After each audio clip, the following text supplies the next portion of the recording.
அதான் மெயின். இன்னைக்கு யார் ஆசை வச்சிருக்காரு பாருங்க. அது வருது பேசணும். அப்போ முதல்ல இந்த பதவி ஏற்றது எப்படி பார்க்குறீங்கண்ணே?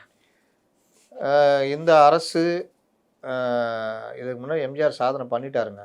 இருந்தாலும் இந்த காலத்தில் இவ்வளோ புறையோடி போயிருக்கிற மீண்டும் சாதியம் அது இதுன்னு புறையோடி போயிருக்க அரசியல் கட்சிகளுடைய தன்மைகளே மாறி போயிருக்க காலத்தில் ஆதி திராவிடர் பட்டியலினத்தை சேர்ந்தவர்னா ஒரே ஒருத்தர் தான் கொடுப்போம். அது சமூக நீதி அரசுன்னு சொன்னாங்க. பட்டியலினத்தை சார்ந்து தான் கொடுப்போம்னு. கடைசி டைமில் தான் உயர்கல்விக்கு கோவிச்செலின்னு போட்டாங்க. ஆமாம். ஆனால் இங்கே பள்ளி கல்வி உயர்கல்வி ரெண்டுக்குமே பட்டியலினத்தை சேர்ந்தவங்க.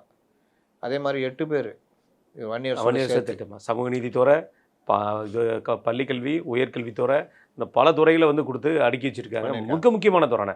அதுவும் எம்எஸ்எம்இலாம் மதன் ராஜா அவர் கையில் கொடுத்துருக்காங்க. பாராட்டக்கூடிய விஷயம். அதனால் அது ஒன்று. ரெண்டாவது இஸ்லாமியர்கள் சிறுபான்மையினருக்கு ஒரு 4 பேர் முதல்வரோட சேர்த்து. அதே மாதிரி பிராமண சமுதாயத்தை சேர்ந்த 2 பேர். இதுக்கு முன்னாடி இந்த சாதனையை செஞ்சது எம்ஜிஆர். HV ஹண்டே அவர்களை சுகாதாரத்துறை அமைச்சராக கொண்டு வந்தார். அது ஒரு துணிச்சல். அதற்கு பிறகு இந்த அரசில் தான் 2 பேர் வந்திருக்காங்க. அவர்களுடைய பணியை சிறப்பாக செய்தால் விஜய்க்கு அது ஒரு பெருமையாக இருக்கும். ஆமாம், அந்த இது கொண்டு வந்ததுன்னு. அப்போ இதை எதுவுமே இவர்களால் சகிச்சிக்க முடியல. ஒரு பக்கம் திட்டினீங்கன்னா இன்னொரு பக்கம் 8 பேர் பட்டியலினத்தவர் இருக்காங்க. சிறுபான்மையை சேர்ந்த 4 பேர் இருக்கிறாங்க. திட்ட முடியாது. பிராமணர்கள்னால் ஏன் பிராமணர்கள் வரக்கூடாதா? இந்த இதுக்கு வரக்கூடாதா? அவங்களுக்கு அதிகாரி நேற்று நீங்கள் தானே சொன்னீங்க. அதிகாரிகள் மட்டும் வேணும், ஆடிட்டர்கள் மட்டும் வேணும், அமைச்சர்கள் மட்டும் வேணாவா அப்படின்னு. அதனால் இப்போ இவரால் இருதலை கொள்ளி எறும்பு போல் எதுவும் பண்ண முடியல. அந்த செந்தில்லாம் நேற்றுலாம் பேசுகிறாரு. எப்படி அப்படியே செவுறு கட்டார். செவுறு கட்டு இன்று புதிதாக பிறந்தோன்ற மாதிரி இந்த மாதிரிலாம் நடக்குது. ஒரு மாணவனை நடு ரோட்டில் வெட்டி கொள்கிறார்கள். அதன் மாதிரி கொடுமை நடக்கிறது. ஏன்னா பாட்டிலுக்கு 20 ரூபா வாங்குறாங்க. இங்கெல்லாம் பாட்டில் 20 ரூபா வாங்குறாங்களாம். தலையா அழிச்சுக்கிட்டோமே. அன்னைக்கெல்லாம் எங்கே போனீங்க நீங்களாம்? இதை பற்றி ஊடகங்கள் ஏன் பேச மறுக்கிறது?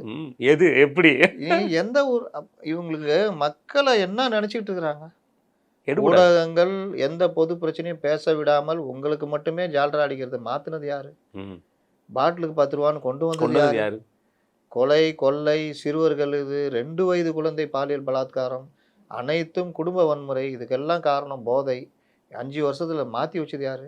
எல்லாத்தையும் ரப்பர் போட்டு அழிச்சிட்டிங்களா? இன்னையிலேருந்து இன்று புதிதாக பிறந்தோமா? எப்படி அது ஏற்றுக்கிட முடியும்? அது ஒருத்தன் நெறியாளன் உட்காந்துக்கிறான் எதுவுமே கேட்காம. இவர் பேசும்போது தம்பி ஒரு நிமிஷம் இருப்பான்னு சொன்னா அவர் அப்படியே நின்றாரு. என்ன செய்ய முடியும்? அவரோட அட்ஜஸ்ட் தான் பார்த்துக்கோ அப்படின்னு. வேறங்க அதெல்லாம் ஒரு அவரும் சொல்லியிருப்பாரோ இது நடக்கிறது நம்ம ஆட்சி தான் கவலைப்படாது சொல்லியிருப்பாரு. ஆமா, இது இன்னொன்று வேற சொல்றாங்க எங்க ஆட்சி தான் நடக்குதான். அப்போ போன தடவை ஸ்டிக்கர் ஓட்டுனீங்களே வந்த உடனே பாலத்தை ஒப்பம் பண்ணும்போது சொல்லியிருக்கலாமே இது அதிமுக ஆட்சின்னு. அதிமுக ஆட்சி